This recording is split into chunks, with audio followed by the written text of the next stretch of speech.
We've covered a lot of different shows on our New Zealand Screen History segment. Today, we look for the first time at a Kiwi dating show. See if you remember this theme. Well, love is such a strange thing. It can happen anytime. When you least expect it, it'll hit you from behind. Well, you can call it luck, you can call it fate, call it anything you like, but when it happens, it's great. And you never know, it could happen on a blind date.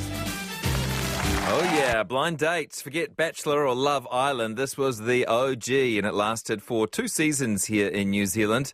1989 and 1990, played at 5:30pm, prime time really, just before the 6pm news.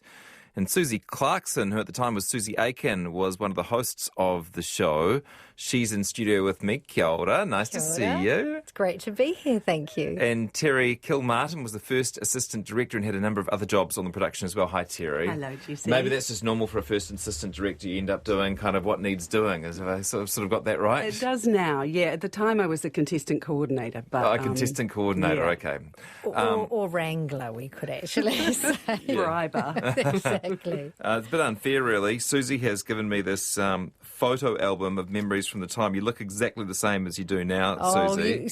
You can stay. I'll take that. And what a great job you've done of documenting that time. Not everyone would have the presence of mind to take photos and keep them. Well, I don't know. We had quite a good publicity machine around that time. TVNZ was in full force, and it was a really cool show to be part of. It was an exciting time, and I don't know, I hate throwing photos out, so I shoved them in an acetate folder. There you go. It's great, and it's you've got your original Oh, yes, that's when I application. applied, yeah. So tell me, that's probably a pretty good place to start. Mm-hmm. Okay, so I didn't even know that Blind Date was looking for hosts, and I was working at Green Lane National Women's Hospital as a new physiotherapy graduate, and I had my standard issue hospital uniform, navy blue culottes and a little polo shirt with a little badge that said Susie in bright colours, just to, really be friendly. And I got a call from a modelling agency, and I'd done a little bit of modelling, but look, I'm not tall, let's face it, so I was sort of doing a little bit of photographic modelling at the time and a bit of dancing, that sort of thing. And she said, look, there's an audition in town today at TVNZ. And I'm like, but I'm at Green Lane. I've got my little mini here. I live in Pakuranga. I can't get home. I've only got my uniform on. And she said, well, it's today. If you want to go, today's the day. So I said, okay, well, I'll give it a go. So I came into the hallowed halls of TVNZ, and there were all the fancy, beautifully dressed models, like all dressed up to the nines, and here I was in my little physio uniform. So I did that first interview and audition. I don't think that one was with Dave, and then they got me back, and I was absolutely shocked and stunned that I was invited back to audition. The callback, and I did that audition with Dave, and they, put it down on tape and what have you. And our executive producers, who were from Australia, Michael and Wayne, called me and said, we'd like to offer you the job. And I was like, hang on a minute, this kind of doesn't fit my career plan. I've done physio, I've trained hard for that, and now I've got the opportunity to do something extraordinarily light and fluffy. What the heck? I gave it a go. Just jumped into it. And Terry, what was your story? Well, my story was I actually was a sound engineer in radio for about 5 or 6 years and had loved it. I ended up putting Paul Holmes to air every morning on News Talk ZB when it happened. So as a 17 through, 22-year-old, I had a very serious job and, getting up at 4 in the morning. And I just said to someone who came into the studio once, I just want a job that's a bit of fun with a bit of travel. She said, well, funnily enough, these guys, Michael and Wayne, are coming to town. And I met with them, and as I left the interview, they said, oh, by the way, do you have a passport? And I was like, yes. And they said, well, you need to travel with the contestants. And I thought, wow, you put it out there in the universe and it comes to you. So, yes, light and fluffy would describe the 2 years, but we had a great time, and the travel was just extraordinary. I'd forgotten about the travel, but some of the prizes, if you got to go on a date with somebody, were pretty good, right? Well, Terry and I were just talking about this. First of all, we've just met in the green room outside after 30 years or something, so we had a big chinwag out there. But some of the prizes were sort of good but sort of bad, bittersweet. Like if you won a trip to go to Paris, it was kind of cool because you're going to Paris, but you were on a flight for 24 hours, off for a day to have a date in Paris, and then back on a flight to New Zealand. So it was kind of... They it was an really gave interesting away one. trips to Paris. Yes. Yeah. I went to New York. I had a week in New Orleans. Wow. We went to Kuala Lumpur together, Yeah. Air New Zealand's inaugural flight or something. We all flew up and we stayed longer. And then it's a lovely contrast, Jessie. There was the Waipā Delta in the hot ticket Waikato. item. Or the Ponsonby Fire Station for dinner. But they did get picked up in a limo. I think they got a box of roses, They got a chocolates. gold watch sometimes too. Yeah. Oh, They my upped the goodness. ante. Okay, so wind it back. Remind us of the format of the show, Susie. So, David, I thought when you played the sting before, I thought you were going to launch into the beautiful voiceover. And here's our host of the show, Dave Jamieson. And he'd come out and say something sort of little and bright and bubbly. And then he'd say, and my lovely co-host, Susie Aiken. And I'd come out and say something light and fluffy in a very light voice, and mainly talk about the clothing I was wearing, which was 80s extraordinary clothing. And then he'd say, introduce our players. And I'd say, of course, Dave. Look down at my card. And player number 1 comes from Te Awamutu and likes cats and really wants to look at a big sunset or something like that. And we'd invite the players who would come out, and then we'd invite... So the players would sit on the 3 bar stools, and then we'd invite the single. And the single, and Terry can tell you the difference between the players and the singles in terms of how we would categorise them and choose them for the show. And then the single would come out and they would be on the other side of the heart wall. And then I'd say bye and off I'd go out the back. And then the single would progress to ask the players a series of questions, and finally it got down to, the high tension music and who are you going to choose, and player 1, and then, they had to go either side of the heart wall, and that was just classic because you knew it was going to be either, at best it was going to be sort of slightly nervous sort of smiles. At worst it was going to be looks of horror on mutual faces, and it did happen. In fact, sometimes there were people who would just almost look the other way. They didn't even want to look at the person when the heart wall slid back. So it was 2 of those, and in between, once we'd had the show going a little bit, there was the dissection of the previous date on the couch. So it was, how did it go and what did he say, and here's some photos we took, and it was all very innocent. It wasn't like kind of dating is now, I think. And I suppose it depended, the success of the show depended a lot on the quality of the contestants. It certainly did. Which was your job, Terry. Yeah, and in the beginning, we advertised and people came to auditions, and it was very popular and people were interested. And you have to remember too, this is 30 years ago, there weren't online dating apps or anything. So... this whole thing about putting it out there that you were looking for someone, it just wasn't as accepted as it is now, I think. But people were into it, and, I think the single had to be, particularly, I hate to say attractive now because it just doesn't seem politically correct, but they had to be someone, that you deemed desirable, and then you hoped that amongst the 3 that otherwise and generally people they were wouldn't more come of an on. extrovert, the single. Yes, They had to be able to ask the questions and sort of hold their own a little bit. Yeah. And then they chose, out of the 3, And we had to get 40 contestants a week because we did 5 programs on one night of the week, which is, they called it a strip show, and it was stripped across the week, Monday to Friday, as you said, prime time. And so we shot on a Wednesday night, and we would arrive at 6 o'clock and we'd be finished usually by midnight, unless there were some technical things which made it perhaps go a bit later. And we would just film them all in one go. Crank out the shows, And then that weekend, we would take them all on their trips, and they had to be back for the following Wednesday to do their return on the couch. So that was our life. Okay, here's another clip. So you got a bit of a sense of how it worked. Here's that playing out. This is a bit of a Q&A, I think. Here they come. Ask your first question to player number 1. If you were to be in a movie, what movie would it be, and what part would you star in? Oh, I suppose I'd be wanting to play a part of the guy that's got plenty of action and has a lot of fun and usually gets away with quite a bit. And player number 2. I suppose I want to play a hotshot sort of character, detective, adventurous sort of guy. Humphrey Bogart. Maybe. And player number 3, what part would you play? I like to be a bit of a ragey type guy who enjoys life and meets lots of women and drives fast cars. Natalie, which one of those answers appeals most? Number 1. Number 1.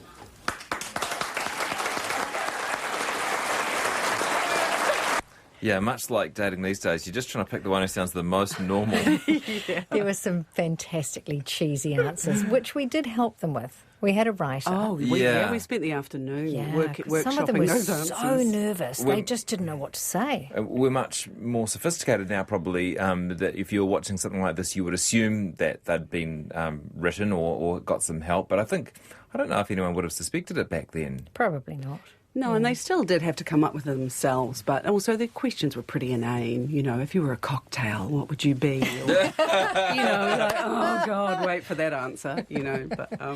Yeah, it was cheese central. Weirdly innocent, but also seems strange now but all those shows seem strange to me now. They're just, putting yourself out on the line like that. And there's just a different sensibility, I think. Like, even just hearing that contestant talk, it just doesn't feel like New Zealand anymore, don't you think? It feels like the 80s and 90s. There's a certain maybe self-consciousness or... Just Less not very sophisticated, yeah. An innocence. I think it was an innocence. People just went into it for the best intentions. And look, there was... I can't think of any major disasters. We had some shenanigans. Do you like that word? Yeah. We had some interesting things that happened. But generally no disasters. I do remember one show had to be pulled. Oh, gosh, I forgot about that one. There was the dark side. Well, of course, you can't do police checks on people either back then. The privacy laws wouldn't allow it. But we were notified after we'd filmed a show that somebody was on there that shouldn't be around other women. Other people. Boy, oh boy. And it was the police advisors. So, very quickly we had to pull that show and we would have shot an extra one to fill its spot the next week. Right. And that was a little bit of a wake-up call to me. I remember suddenly thinking, we really don't know with these 3 very mild questions we asked them on a contestant form. We have no idea who these people are. And then you're going to take them, sometimes on an international flight, and stay with them in hotels and at the dinner. And there was so much drinking because everyone was so nervous. So they'd get on the flights and the drinking would begin and they'd all be drunk before they even got to Sydney. And now I think it would be clear, you'd hope that it would be clear now that the TV show production company would have some responsibility for these people, but might have been a bit faster and looser. Way looser back then and way more innocent. But I do now, with all the HR protocols and consent and everything, I think... It's a different world. We had chaperones. So the chaperones, the dates were never sort of left to go off too much off the rails. We had the chaperones. But really the job of the chaperone was to take the incriminating photos. Of the romance. And was that you as well? Yes, so that was me and the other team members. We all went on the trip. So we had our little camera. And often you'd be, like in a fabulous Fijian resort, and they booked 3 tables, 2 for the 2 couples, because you always travelled with 2. And then there'd be me, sitting there with my bottle of champagne. Going, well, this is fun. So it was sort of 2 years of these strange outings. But sometimes, the other contestants were lovely and you had a really nice time. There were sometimes like-minded people that, particularly a trip to New Orleans once, there are some fabulous people on that. No romance amongst them, but wonderful, wonderful times. And our trip to Kuala Lumpur was great and just interesting. And I think we could probably, be gifted a psychology degree by the end of it for what we learnt about people and being able to very quickly deduce, what was going on. And we're talking about blind dates. If you've just tuned in, New Zealand screen history, and I imagine in terms of the contestants, it would have appealed to people who, were hungry for a bit of attention or fame.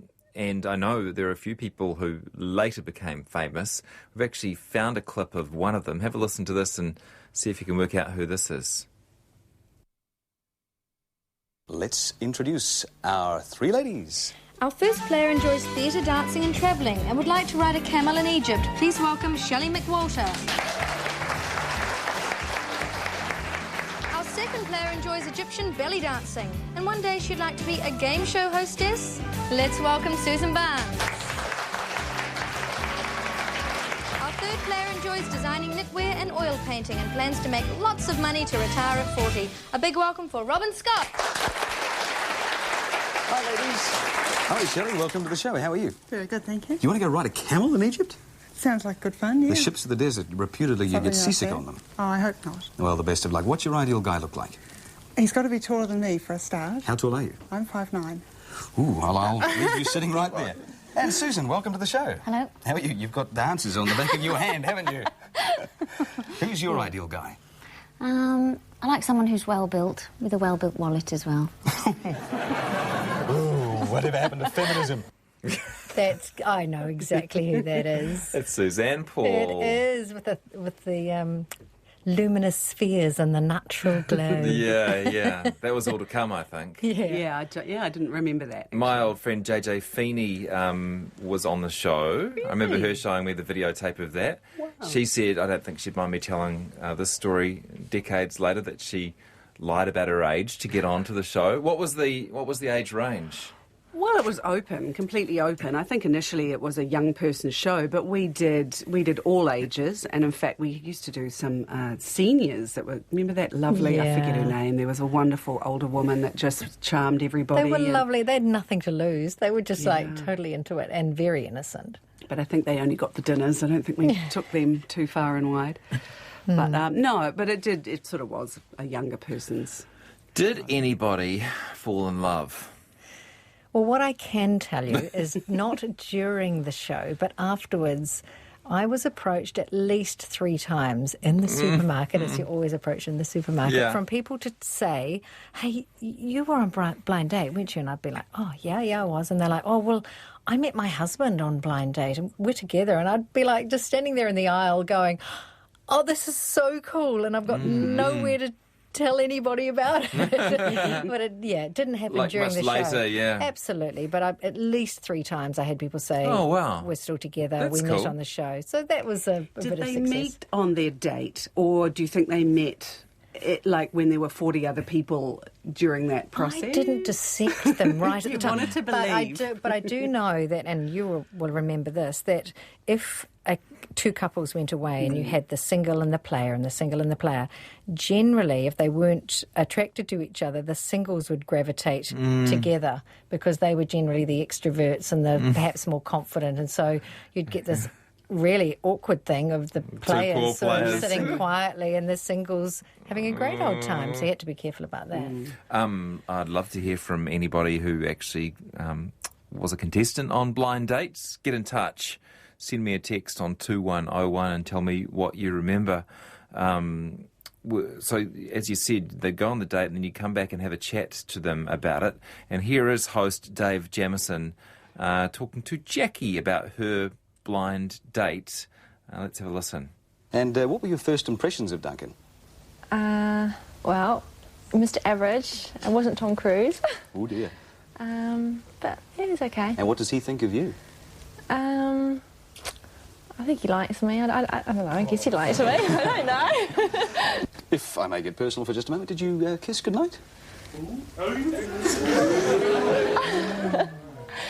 Well, we were sort of sitting on the far side of the back seat in the limo, and we dropped him off first, and he kind of made a big bear move and grabbed me and gave me a big kiss on the cheek. But it was, you know... Well, it sounds like you had a great time. Are you going to see each other again? Well, not if I can help it, but... That's Call tough. it like it is. That's Call it so like it. tough. There must have been loads of awkward moments. Oh, yeah. I mean, that's kind of the attraction of the show, was like seeing people be train outside of their comfort zone and just... Poor old Dave, the host, had to wear it all, really. You and he had to... He was a very smooth operator. Yeah. But Dave was extremely good at sort of knitting together the disparate parts of the show and the odd questions and the random things off script that would come out, and he'd kind of just smooth it all together. He was very good, very adept. Was it fun? Oh, totally. God, I was 21. I was just like, this is so cool. I can't believe how much fun this is. And yeah, it was great fun. And you had a job to do, and, you know, there were... Like when you're doing 5 shows on a Wednesday night, there's a crew and there's a responsibility to make sure you don't be silly or stupid. So But it was super fun, absolutely. And people were generally having a good time, and they were there for the right reasons and to enjoy themselves. So that was kind of nice to be around that vibe. I'll do my best Dave Jamieson impression. I'll just get personal for a moment. Did you ever meet a young man that you like the look of? Go on a date from Blind Date? Absolutely not. No, I didn't. No, I had my I'm working hat on. I don't even remember thinking, oh, no, he's a bit of a right. No, I was too busy making sure I had my... They would be in a certain category in your head, I think. Do you know what I mean? Yeah. They wouldn't be quite on the... Yeah. I think also I was actually going out with a boyfriend at the time, so I was probably being very, very well behaved. Yeah. There was actually a story, though, about the production team who were predominantly female, and at one time we were all single. And I think they did a story in one of the magazines about the blind date girls who weren't dating anyone. Yeah. But I think, perhaps we too had seen the tough side of humanity. So was there a time when you went head-to-head with a similar show on TV3? Oh, yes, right from the beginning. In fact, I think it was early on we went head-to-head with TV3's Perfect Match, which had the hosts Tiffany Baragwanath and Butch Bradley. And it was competition. We were looking at ratings every week and who's winning the ratings war, because it was deemed that there wouldn't be the chance, especially with the high number of people required to fill the show, that two would be able to continue. In a country the size of New Zealand. That's right. And I can't remember, Terry, how long Perfect Match lasted. Maybe 3 or 4 months, something like that. It wasn't long. And then they folded and we carried on. We took the show around the country. We took it down to Wellington. We had to, because we had to find more people. And we had theme shows. Every time there was Halloween, Guy Fawkes, whatever, we'd be dressing up and trying to make it as fun as possible. We used to drive to Hamilton and Whangarei on a Thursday to do auditions. And then I think either we bussed them up or we got them carpooling or something, just to, get, as you say, 40 a week was a lot. Because did you separate the men and the women... In the afternoon. In the recording. So they would come in at about 3 o'clock in the afternoon, separate holding areas, separate entrances into TVNZ. And we'd work with them, and then they'd all get changed and, go through the makeup process and stuff. And then it really wasn't until that wall revealed that they saw the other contestant. And they would try and get their friends in the audience to hold up like number 1, number 2, number 3. But we were always on to that and trying to sort of limit that. Right, you had the live audience as well to deal with. We did. What a tough job, I imagine. Oh, I don't remember it being tough. I think it was such a great team, and we all got on so well, and we'd always go out for drinks, after the show, and it just was a great fun time. It was just one of those, lovely 2 years of like-minded And it was people. well resourced. It was that era of TVNZ entertainment when, you had people to do jobs. You weren't trying to do 3 things yourself. So it was and so many airlines came here then. There was Continental, American Airlines, KLM. It was a time when they were really gunning for advertising. So to put them on our shows, I think that's why we had so many great trips. And I guess also 5:30, it really was the lead into the news, and so it got phenomenal ratings. It was really quite... I was going to ask about that. Yeah, you were watching them closely, and I missed it. It was a TV3 one that folded first, was it? Yeah. So that would have been cause for some muted celebrations probably over at TVNZ. Not that muted. Yeah, it did feel like there were a lot of those game shows gearing up too at the same time. I can't remember the one that was on at 7, but it was an era of the game shows really. Yeah, Wheel of Fortune, Sail of the Century, and Face the Music. So, of course, somebody has asked, and I suspect I know the answer, but they've asked whether there was ever any consideration of doing a same-sex episode. I can honestly say I don't think that crossed our minds, which seems extraordinary now, but I don't... You've got to dial yourself back to 1989. Yeah. Oh, yeah. No, I think it would have been... Out of the box. Yeah, probably, Probably. Wish we could say we did do it. It seems a real, shame. What do you remember about the show coming to an end? Oh, just a sadness, because we had worked so closely and tightly and things had gone well, and wherever there were challenges, we'd sort of faced into them together, and you know, it just felt like kind of the end of an era, really. It did, for me, luckily carry on into another show. So it sort of was the start of me. I think I spent something like 23 years in television, and that was the first program. Yeah. Was So it then travel after that? You No, I went to New Zealand Today and that with hosted Susie. Bob Parker, and Terry was involved with that as well. So I did a midday chat show, and actually Suzanne Paul came on the show. We were talking about Suzanne Paul before, and that was the first advertorial kind of show of its time, and we got terribly criticised because we were, you know, advertising as part of what should have been the bastion of editorial. And so that program, and then I did Animals and Us, and then Air New Zealand Holiday, and then Getaway, and latterly News. So yeah, it's been a couple of decades on telly. And Shortland Street. Oh yeah, that's right. Thank you so much for bringing that We up. might have to come back to that on a future There was a episode. leotard framed somewhere. The first Susie episode wore. of Shortland Street. Chris Warner. What do I you was Jill Johnston. Yeah. That was my character. What are you doing now? I work for Bupa, which is Aged Care and Retirement Living. And so 12 years ago, I went into corporate affairs. So I left Prime News and I jumped to the other side and did corporate affairs and communications. And so that's what I do, public affairs, government relations for Bupa. Okay. I love it. How about you, Terry?